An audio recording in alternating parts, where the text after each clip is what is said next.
Indépendance totale. 7h, 10h sur Radio Courtoisie, ligne droite, Corentin Périni.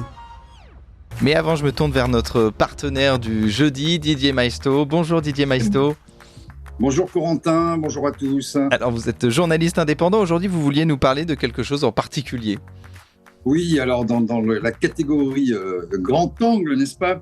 Non, simplement alerter, avertir les gens qui s'étonnent de ma disparition de Twitter. C'est volontaire, j'ai supprimé mon compte provisoirement, j'y reviendrai, parce que trop de bêtises, trop de haine. Vous avez des hordes de militants d'un camp ou de l'autre, on n'est jamais assez ci, jamais assez ça, et on est sommé, par exemple dans le conflit israélo-palestinien, d'être dans un camp ou dans l'autre, alors que moi j'ai toujours été dans le camp de la paix, et c'est une région que je connais bien. J'ai essayé d'apporter un peu des éclairages pour qu'on comprenne, mais tout est sur le même plan, l'absolu, le relatif, et la bêtise a tout irradié. Elle est insufflée malheureusement par les partis politiques et par à leur suite des militants qui ne dépareilleraient pas, je dirais, chez les témoins de Jéhovah, parce qu'il y a un dogme et il faut vivre selon ce dogme, mais vous ne pouvez plus avoir, je dis même pas une pensée originale, votre propre pensée. Donc voilà, j'y reviendrai, je vais faire pause, et puis la politique, je la laisserai très très loin de ma vie. Mais justement, très loin de ma vie. Didier Maisto, vous pouviez apporter, comme vous êtes journaliste indépendant, professionnel depuis plusieurs dizaines d'années, vous ne pensez pas justement que vous apportez de la nuance sur ce réseau social qu'est Twitter ? Oui, il faut apporter, c'est ce que j'essaie de faire, mais il arrive un moment, si vous voulez, où la nuance n'est plus entendue. On a vécu ça avec les Gilets jaunes, puis avec le Covid, ensuite avec la guerre en Ukraine, mais là c'est exponentiel, c'est décuplé. Vous ne pouvez plus aborder ce conflit sous le tamis, sous le prisme de la raison, sous le prisme du factuel. Et donc, pour l'instant, petite pause, je suis en sevrage, parce que je n'ai pas envie de participer à ce brouhaha, à cette infamie. Quand je vois certains tweets d'hommes politiques qui aspirent aux plus hautes fonctions dans notre pays, voire mettre de l'huile sur le feu pour des raisons bassement électorales, je suis révulsé, je suis ulcéré, et d'avoir participé peu ou prou à des programmes politiques, etc., aujourd'hui je me sens comme de nombreux Français couvert de honte. Couvert de honte. Bah écoutez Didier Maisto, vous allez nous manquer sur Twitter parce que justement on a besoin de nuances sur Twitter, mais c'est vrai que l'ascèse, le jeûne, dans toutes les religions on parle de jeûne et d'ascèse, et ça fait du bien. Alors on va parler on attend Pâques pour la résurrection. Voilà, c'est ça. On se tourne vers Sophie Grimbert pour ce livre Une vie d'enfer, le combat d'une femme, pour en sortir, aux éditions Max Milo.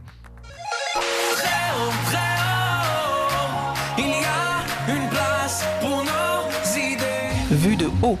Ils sont 8 millions dans le monde, 36 000 en France. Les témoins de Jéhovah sont connus par les Français comme des personnes sonnant aux portes des maisons pour parler notamment de la Bible. Ils sont souvent bien habillants, ils sont souvent charmants, mais qui sont-ils véritablement ? Comment fonctionnent-ils ? Pour en parler, ce matin, nous sommes avec Sophie Grimbert. Bonjour Sophie Grimbert. Bonjour. Alors, vous êtes ancienne membre des Témoins de Jéhovah, vous êtes auteur du livre Une vie d'enfer, le combat d'une femme pour en sortir, aux éditions Max Milo. Alors, vous êtes né, vous avez été élevé pendant 42 ans avec des Témoins de Jéhovah, et en 2009, vous avez décidé de partir avec votre fille. Alors, pendant des années, vous n'avez ni revu ni vos parents ni votre fils. Alors, d'abord, je voulais vous parler déjà de votre enfance au sein des Témoins de Jéhovah. Vous dénoncez donc leur mode de vie extrême. Mais alors déjà, comment s'est déroulée votre enfance ? Est-ce que vous avez eu une enfance heureuse ? Quels sont les rites des Témoins de Jéhovah ? Ça fait beaucoup de questions. Oui, alors on va parler déjà de votre enfance. Comment s'est passée évidemment votre enfance ? Puis après, on parlera un petit peu des rites plus tard. Oui. Alors bon, d'un côté, j'ai des très bons souvenirs en famille, partir en vacances, etc. Donc ça, je tiens quand même à le souligner. Je n'ai pas été brimée ni persécutée dans ma propre famille. Et en revanche, le mode de vie des Témoins de Jéhovah que vous évoquez, bien sûr, est assez lourd à porter. Mais ce que j'explique régulièrement dans mes interviews, c'est que c'est compliqué. C'est-à-dire que ce qui est compliqué, c'est que vous finissez par croire tellement, à force de lire toutes les publications et d'écouter tous les discours en ce qu'on vous enseigne, que vous adhérez à des dogmes qui vous parlent d'une guerre qui doit arriver, la guerre de Dieu, le Armageddon. Précédant cela, une grande tribulation qui fait que les témoins de Jéhovah seront persécutés. Mais avant aura été éradiquées toutes les religions, les fausses religions du monde entier par l'ONU. Donc, on vous farcit le crâne de prophéties que l'on trouve alors contemporaines qui se réalisent, mais qui ont été annoncées et qui ont eu des modèles antitypiques, c'est-à-dire à l'Antiquité. Voilà, donc tout ça déjà, ça fait un petit peu lourd à digérer. Et donc, pour revenir à la façon dont on vit ça quand on est enfant, on le vit plus ou moins bien quand on est enfant, parce qu'on aime ses parents, on croit ce qu'ils disent, et on comprend assez vite qu'on fait partie d'un peuple spécial, qu'on est différent des autres lorsqu'on arrive à l'école. Parce que temps, justement, juste pour dire, à l'école, donc, vous êtes dans le monde, c'est important de le dire aux auditeurs. Oui, tout à fait. Nous sommes dans le monde, mais nous ne devons pas en faire partie mentalement. C'est-à-dire que la coupure, elle ne se fait pas physiquement, quoique quand même, on ne fréquente pas les gens du monde. On vit dans le monde lorsqu'on est obligé. On côtoie le monde. Donc, ce qu'on appelle, c'est vrai, les gens du monde, c'est le terme typique des témoins de Jéhovah utilisé pour décrire tout ce qui n'est pas témoin de Jéhovah. Et donc, en prédication également, on côtoie les gens du monde, mais on n'est pas du tout encouragé, soit avec nos amis à l'école, soit lorsqu'on travaille avec les collègues, de les fréquenter en tant qu'amis, parce qu'effectivement, on nous ressasse les versets de la Bible et les exemples bibliques de gens, enfin de juifs, si vous voulez, qui à l'époque, on se réfère au peuple juif, qui à chaque fois qu'ils ont voulu sympathiser avec les Cananéens ou les tribus qu'ils croisaient, ça finissait toujours par des massacres et par des punitions divines. Mais parce que en même temps, je vais revenir sur votre enfance, puis après on va reparler aussi du contact avec le monde extérieur. Mais quand on est enfant, alors c'est terrible, mais vous ne fêtez pas Noël, pas les anniversaires, vous essayez de vous mettre au piano, c'est aussi compliqué de la part de votre famille. Donc là, petit à petit, vous sentez donc que vous êtes un peuple spécial, mais il y a quand même des choses qui sont dures à encaisser quand on est un enfant. Oui, bien sûr. C'est évident que la différence à l'école, bon, à partir de 7-8 ans, déjà dès la maternelle, je sentais des différences parce que ma mère allait voir les maîtresses, certainement pour leur dire que je ne fêtais pas mon anniversaire et que le poisson d'avril ou la fête des mères, voilà, moi je revenais pas avec des cadeaux. Mais alors justement, est-ce que vous pouvez revenir là-dessus? Pourquoi vous ne fêtez pas Noël, les anniversaires, les témoins de Jéhovah? Alors les anniversaires, c'est tiré par les cheveux. Hein. C'est tout simplement parce que dans la Bible, il y a 2 exemples où on parle d'anniversaire et où il y a eu un meurtre. Une fois, un pharaon qui fait décapiter son panetier, et une autre fois, Hérode qui fait décapiter la tête de Jean le Baptiste. Et également un autre verset qui dit que mieux vaut le jour de la mort que celui de la naissance, puisqu'à la mort, on a toute une vie qu'on a pu construire avec une réputation, alors qu'à la naissance, nous ne sommes rien. Et voilà. Et puis, c'est aussi une façon de se distinguer des gens du monde. Mais même le piano, enfin, c'est tout bête, mais on sent que le piano, ça passe pas aussi sur votre famille. Il y a le côté créatif qui passe pas. Il y a un problème là-dessus. Alors là, je ne sais pas où vous avez lu ça, parce que non, le piano, moi j'avais un piano, mes parents m'ont laissé faire du piano, mais peut-être vous avez lu le passage où je suis avec ma professeure de piano. Ah oui, je vois à quoi vous faites allusion lorsque je reçois un prix de piano, effectivement, mais que rien à voir avec le piano. Il se trouve que l'association qui organise cet événement a écrit un petit bulletin qui répertorie tous les débats qui ont eu lieu dans cette association. Et il y a eu un débat sur les sectes. Les témoins de Jéhovah sont nommés. Et là, mes parents me font un scandale parce que ce sont des parents que je connais. Et donc, ils me disent, oui, tu te rends compte, on doit quitter tout de suite la réunion, enfin, la soirée. On peut pas rester là et tu viens avec nous parce que, voilà, parce qu'ils sont scandalisés qu'on les traite de secte. Bon. Et moi, je dis, oui, mais quel est le rapport? Moi, je dois recevoir mon prix de piano et c'est vrai qu'ils me fichent la soirée en l'air, je pleure. Ils partent et je me retrouve toute seule et c'est ma prof de musique qui me sauve la mise, qui me dit, écoute, tu dormiras chez moi ce soir et tout ira bien, puis je te ramènerai chez toi le lendemain. Didier Maisto, Alors, là-dessus sur ce livre, Une vie oui, d'enfer, alors aux d'abord, éditions Max je Milo. voudrais dire, c'est un très beau livre, qui est très bien écrit, très délicat, Merci. et le style est magnifique, et surtout, vous échappez à tout manichéisme, parce qu'on voit bien vos débats intérieurs, vous aimez votre famille, vous le dites vous-même, là d'ailleurs, vous avez pu vous épanouir, et vous aimiez aussi votre mari, il y a tout un passage, vous divorcez de lui, et on voit cette lutte permanente entre les préceptes qui vous ont façonné, parce qu'évidemment, quand on grandit, quand on est dans une famille de témoins de Jéhovah, on est nourri, parce que on croit nos parents, on croit notre entourage, et la vie vient percuter tout ça. Les sentiments amoureux, l'éveil à la sexualité, les désirs. Et on voit justement toute cette lutte qui irradie complètement votre livre, ce qui est un peu le fil rouge, y compris d'ailleurs ensuite avec vos enfants. Je ne vais pas tout spolier parce que sinon les gens ne vont pas le lire, mais ça, je trouve ça intéressant. Et justement, ce qui ressort, c'est pas tellement que le dogme est compliqué, parce qu'à la limite, on peut on peut dire que voilà, on est croyant et que ce qui compte vraiment, c'est la version originale de la Bible, qui est révélée un peu comme dans le Coran d'ailleurs. Hein. C'est Dieu qui parle lui-même, c'est pas une création humaine, c'est Dieu qui parle à travers la Bible. Mais c'est plus la façon de se comporter dans le monde, entre guillemets, puisque le monde extérieur, par les témoins de Jéhovah, est appelé le monde. Hein, et vous débattez et vous essayez sans arrêt, entre ce relatif et cet absolu, de trouver un mode opératoire qui vous permettrait de vivre de façon épanouie, de façon normale, votre vie amoureuse, votre vie conjugale, votre vie amicale aussi, puisque ça vous coupe d'un certain nombre de vos amis, et vous êtes sans cesse, jusqu'à un certain moment, en tout cas, rattrapé par Jéhovah. Et vous avez fait preuve d'une sacrée résilience, hein, je crois, on peut le dire. Oui, c'est vrai. Et oui, je vous remercie. Et c'est vrai que le titre du livre, d'ailleurs, enfin le sous-titre, le combat, un combat, enfin mon combat pour en sortir, ou le combat d'une femme pour en sortir. Et on aurait pu dire le combat d'une femme pour y rester et pour en sortir, parce qu'effectivement, je me bats en permanence pour rester et pour résister, ce qui développe une résilience. Et peut-être que j'en ai une particulièrement exacerbée de nature. Et ensuite 2 années entières pour en sortir. Alors j'ai eu la première fois j'ai douté, j'avais 15 ans, vraiment, je veux dire. Ensuite j'ai mis en place le pilotage automatique, c'est ce que j'essaie de décrire comme processus d'auto-sabotage de pensée par soi-même, puisque régulièrement on vous modèle sur le principe que penser par soi-même c'est négatif, c'est contre-productif, puisque vous mettez en danger face aux préceptes de l'organisation. Donc, il faut constamment suivre les directives de l'organisation, de la société Watchtower, qui est le fil entre Dieu et nous.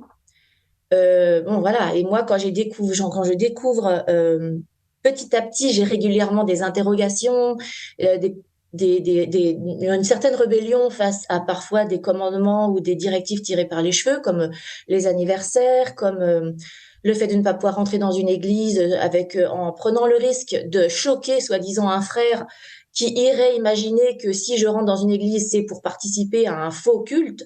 Donc, il y a toute cette notion de vrai, de faux, de pur, d'impur, quelque part, qui est repris dans toutes les religions fondamentalistes que je dénonce absolument et qui sont dangereuses. Voilà.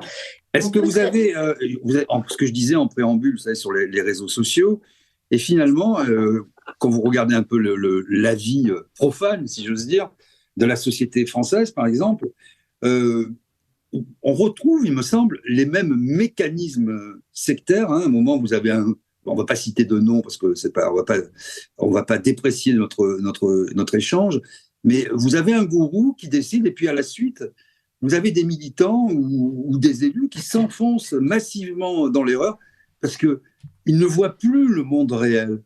Et donc, tout le monde se met à penser selon les préceptes édictés par le gourou. Et je trouve que cette faculté de faire a complètement envahi la société française à tous les niveaux. Il y a des dogmes, des vérités premières qui sont énoncées, qui sont infranchissables, incriticables. C'est l'infaillibilité du pape, quoi.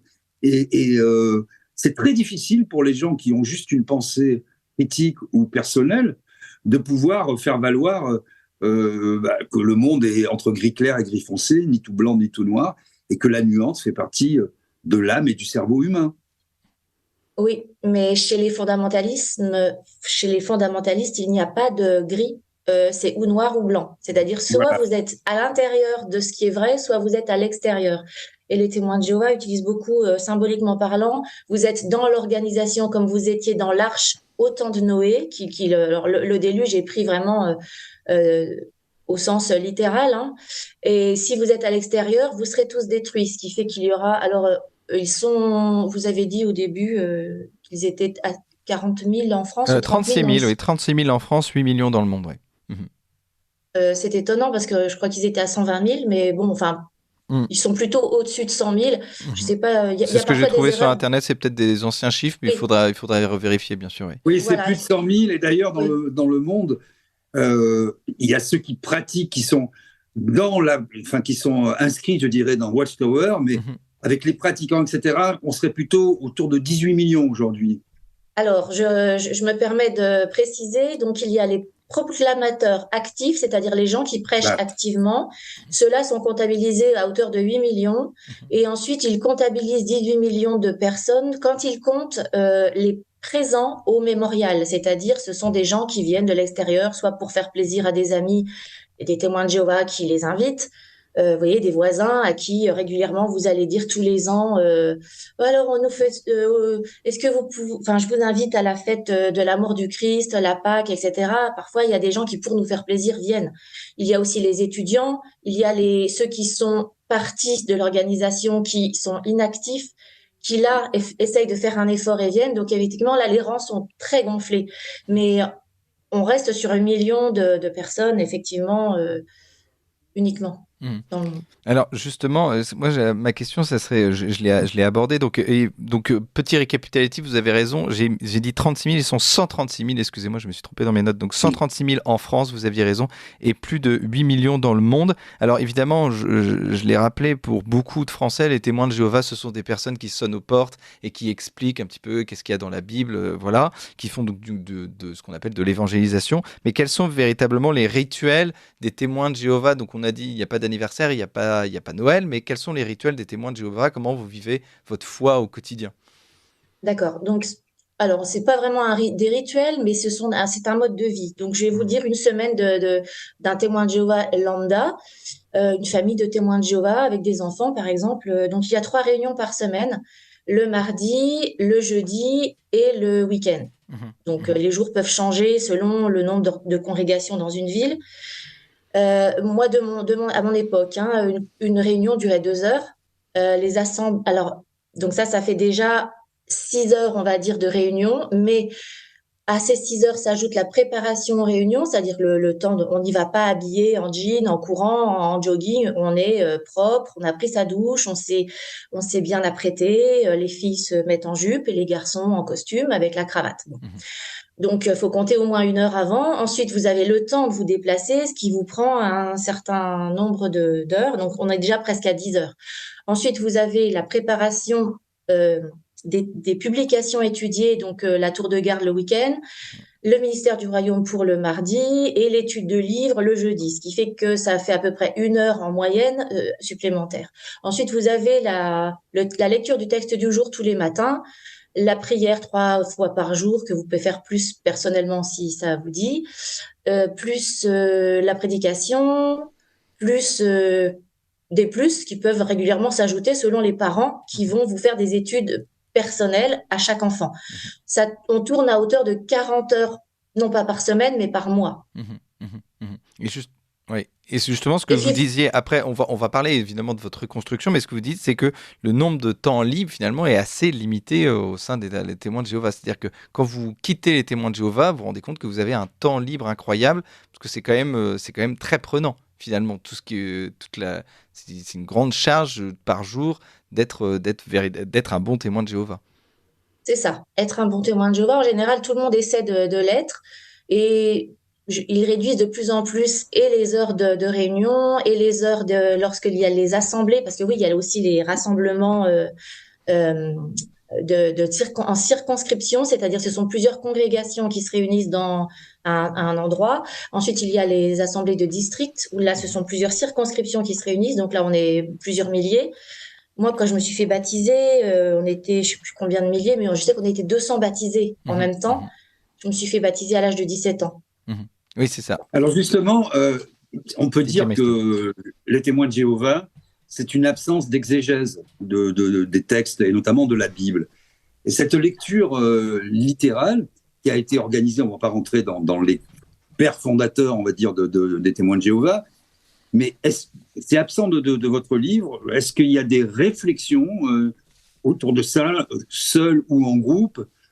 Parce qu'on voit bien quand même que c'est, vous le disiez, l'arche de Noé au XXIe siècle de façon littérale. Si on ne comprend pas que c'est une image, un symbole avec des paraboles pour expliquer ce qu'on ne pouvait pas expliquer à l'époque, il faut en retenir, pour les croyants en tout cas, la substantifique moelle, le message, mais pas de façon littérale.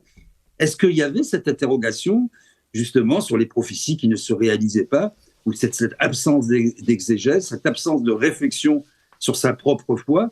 Et comment vous expliquez que des gens qui avaient par ailleurs une vie sociale, il y a beaucoup de cadres, de gens très organisés, qui ont une vie de famille tout à fait réglo, tout à fait normale, qui sombrent complètement dans cette folie collective?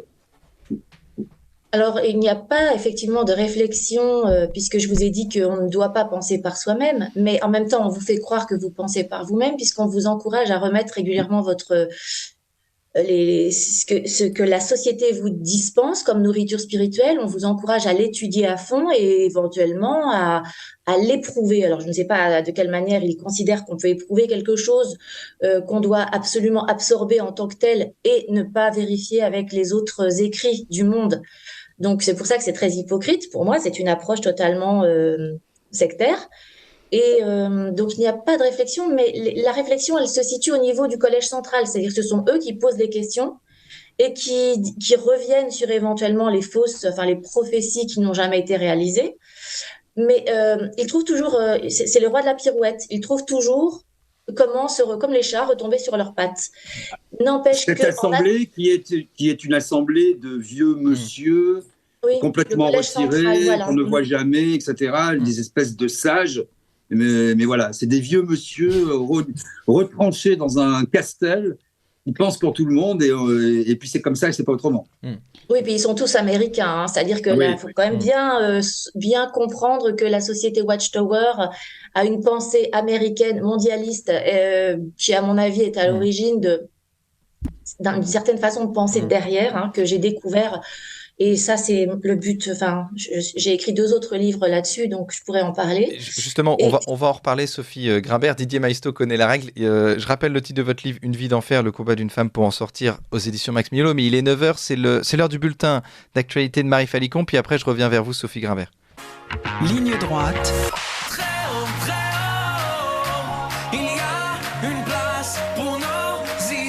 Vue de haut. Alors Sophie Grimbert, vous nous parliez de Watchover, de toutes cette assemblée de vieux Américains, comme dit Didier Maisto, enfin de vieilles personnes qui donc chapeautent un petit peu les témoins de Jéhovah.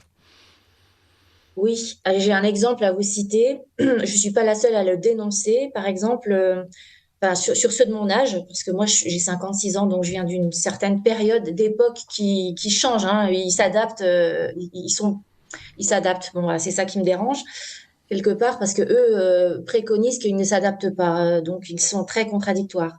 À l'école, par exemple, on n'avait pas le droit d'élire les délégués de classe. Sous prétexte que, comme aux États-Unis, quand ils font des campagnes pour élire les délégués, c'est vraiment des campagnes qui ont un modèle politique avec les affiches, la mise en avant du candidat. Ça n'avait absolument mais rien à voir avec la façon dont on élisait simplement en classe, en 2 minutes, un délégué de classe à main levée. Voter à main levée, c'était quasiment faire de la politique. Donc, en fait, moi, en tant que témoin au collège, j'étais traumatisée tous les ans en me disant ça va être encore l'heure d'élire le délégué, je vais pas pouvoir. Donc, j'essayais de me débrouiller, soit pour ne pas participer. Je sais plus, je devais remettre un bulletin blanc. Enfin, je me sentais très mal parce que j'avais l'impression de commettre vraiment un péché. Et en fait, après, ils sont revenus dessus. Donc, toutes ces directives et ces conseils, ça, c'est ce qu'on recevait le mardi dans les ministères du Royaume. Euh, voilà. Donc, Mais Ministère du justement, Royaume. Didier Maistre. qu'est-ce que vous vous dites quand vous en êtes sorti? Qu'est-ce que vous vous dites aujourd'hui? Alors, vous parlez il y avait derrière une pensée mondialiste que vous allez peut-être nous expliquer, décliner. Mais est-ce qu'il n'y a pas aussi, finalement, simplement prendre le pouvoir sur les citoyens, premièrement, et deuxièmement, est-ce qu'il n'y a pas aussi, en échappant au travail, un aspect financier chez les témoins de Jéhovah qui permet à un certain nombre de personnes de vivre, disons-le, dans une certaine largesse, faire travailler les autres en prenant le contrôle de leur cerveau. Quelle est la part de la foi réelle dans l'administration des témoins de Jéhovah par cette assemblée de vieux monsieur, selon vous? Alors, je sais que je me suis toujours posé cette question puisque, en tant que secte, on était visé particulièrement et que les institutions auraient bien voulu que ce genre de choses soit révélé, ce qui a priori ne l'a jamais été. Personnellement, j'ai toujours vu bon, dans la hiérarchie, il n'y a pas vraiment de hiérarchie ni de gourou qui nous dirige, mais il y a quand même des hiérarchies, il y a des surveillants de circonscription, les surveillants de district, ceux qui font les discours aux assemblées, ceux qui sont, comment dire, au niveau international, qui viennent de Brooklyn ou bon, qui font des discours. Le président de la société Watchtower, comme par exemple dans les années 70 à 80, le frère Franz, qui n'était pas un gourou, qui présidait justement la Watchtower, mais qui faisait partie du collège central. Alors, ces gens-là, a priori, vivent normalement et n'ont pas de compte, ou alors ils savent très bien le cacher. Donc, je pense que c'est plutôt une organisation mondiale qui qui a absolument eu comme objectif de détourner, en tout cas, les gens de la religion catholique et chrétienne. C'est-à-dire que la chrétienté, c'était vraiment leur cheval de bataille. C'était la prostituée qui chevauchait la bête sauvage dans la Révélation. Et pour cela, d'ailleurs, les francs-maçons les ont bien aidés, puisqu'ils leur ont loué des salles et qu'il y a un lien évident entre les fondateurs de la Watchtower et la franc-maçonnerie. Enfin, ça, c'est encore une autre histoire. Elle est quand même, effectivement, il y a beaucoup de liens. J'ai été frappé par l'absence de gourou, évidemment, mais par cette faculté, parce qu'en franc-maçonnerie, on trouve ça, bon, les noms sont différents, vous avez des loges, des apprentis, des compagnons, des maîtres, et puis des loges, alors ça c'est les loges bleues, on appelle ça, puis vous avez des loges, alors après, qui sont celles des hauts grades, et puis c'est le flou, parce que l'institution est gérée, alors il y en a qui sont reconnus, alors c'est toujours le monde anglo-saxon, par les Anglais ou pas par les Anglais, mais il arrive un moment, et j'en parle parce que moi j'y étais, c'est pas un secret, et j'en suis parti en courant aussi, alors c'est moins prégnant, parce que c'est finalement une religion sans Dieu, une religion sans dogme, c'est encore plus subtil, c'est présenté comme une philosophie, mais j'ai trouvé à peu près le même fonctionnement, je dirais, des témoins de Jéhovah et des francs-maçons. Allez, je donne un exemple, quand vous devez aller, quand quelqu'un, un impétrant est repéré, doit pouvoir entrer en franc-maçonnerie, il y a des enquêteurs rois qui vont lui rendre visite, qui l'interrogent sur un côté philosophique, sur un côté politique, sur un côté plus vie, mœurs, etc. Et j'ai été frappé par de nombreuses similitudes, je dirais, comportementales. Oui, bah écoutez, les similitudes, elles étaient en tout cas parce que bon, les fondateurs sont, comment dire, répertoriés dans un livre qui s'appelle Théocratie occulte, qui a été écrit en 1933. C'est un bouquin qui fait 800 pages. Il y a des tas de choses très surprenantes qu'on découvre. Et puis pendant 40 ans, quand même, il y a eu des symboles francs-maçonniques dans la tour de garde, et puis des symboles d'Égypte, qu'on retrouvait dans l'ancienne Égypte, donc dans les sciences occultes. C'est pas un secret. Donc les témoins de Jéhovah ensuite réussissent à faire des pirouettes comme d'habitude en expliquant petit à petit, ils ont épuré de leur culte tout ce qui pouvait provenir soit de la fausse religion, soit alors ils prononcent pas trop faut vraiment aller les chercher, hein, pour aller, eux ne prononcent pas. Par contre, il y a enfin, ils ne prononcent pas la franc-maçonnerie. Par contre, il y a, ce qui m'a étonné, une salle qui a été construite, une salle d'assemblée construite en l'an 2000 à Silkeborg au Danemark, qui a le terrain a la forme d'un triangle qui respecte parfaitement les angles triangulaires de ce qu'on retrouve en franc-maçonnerie, avec l'œil, le parking qui est en forme enfin, voilà, c'est quand vous la regardez depuis Google, c'est effectivement très troublant parce que il n'y a pas photo, il y a un lien évident. Et quand vous en êtes sorti, d'ailleurs, vous vous êtes rendu compte que dans les lectures qu'on vous infligeait, quoi, hein, je dirais les petits livres même pour enfants, etc., il y avait de manière subliminale des diables planqués dans les images. Voilà. Et ça vous terrifiait d'une certaine manière parce que vous le dites dans votre livre, il y avait sans arrêt l'image de Satan, l'image du diable, l'image de la chèvre, quoi, hein, oui, qui est là et qui vient sans arrêt hanter votre mental. oui. En fait, on vous répète constamment, d'une manière insidieuse, que Satan dirige le monde. Mais que vous êtes dans l'univers qui va être sauvé parce que vous obéissez à Jéhovah. Mais en même temps, votre cerveau enregistre le message en permanence que Satan dirige le monde. Et dans les images, effectivement, vous avez régulièrement, là, le livre Révélation, le grand dénouement est proche, à la page 52, vous avez, je sais pas, on ne pourra pas le voir, hein, mais vous avez là des anges qui sont avec Jésus. Elle est très bien connue sur les sites qui dénoncent, elle est présentée sur les sites qui dénoncent justement ces images, où vous avez des anges qui portent les sceptres, et puis vous avez une main grise avec crochu qui se détache et qui attrape un sceptre. Bon, voilà, là, c'est vrai qu'il n'y a pas de... Il y a rien de subliminal puisque c'est franchement dessiné tel quel. Par contre, d'autres sont subliminales, des images subliminales parce qu'elles sont cachées, effectivement. Et je faisais beaucoup de cauchemars. Et puis, il n'y a pas que ça. Il y a tout ce qu'on vous dit au niveau de la fin du système de choses, la grande tribulation, les persécutions que l'on va subir. Moi, dans les années 80, on me disait qu'il fallait pas faire d'enfants. C'était pas conseillé du tout, dans la mesure où si on allait être persécuté et que les enfants pourraient être des moyens de pression pour nous faire abandonner notre foi. Et vous diriez justement, alors je fais le lien avec ce que vous dites vous-même, le mondialisme, il y a quand même, de façon religieuse ou pas, déiste ou non déiste, rationnelle ou philosophique, ou politique ou sociale, toujours cette idée quand même, c'est un peu toujours les mêmes idées. Il y a le mal et le bien, c'est une société manichéenne, et ceux qui feront le bien seront sauvés.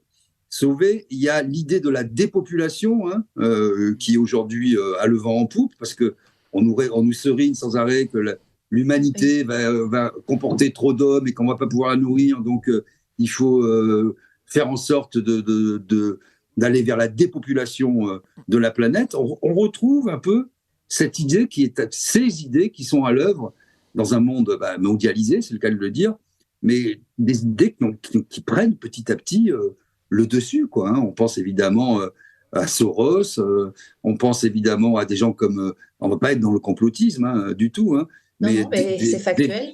Du transhumanisme, des gens qui nous expliquent l'homme réinventé, etc., etc. Ces philosophies de pacotille, hein, disons-le, ces espèces d'escroqueries intellectuelles qui touchent les gens qui ont des arrois souvent, hein, qui sont soit malades, soit dans la faiblesse, soit qui ont une vie un peu compliquée. Ça, c'est devenu très prégnant dans nos sociétés occidentales, en tout cas. Oui, alors quand vous dites les gens très faibles ou en détresse, oui, mais pas toujours. Voilà, c'est-à-dire qu'il y a aussi des gens.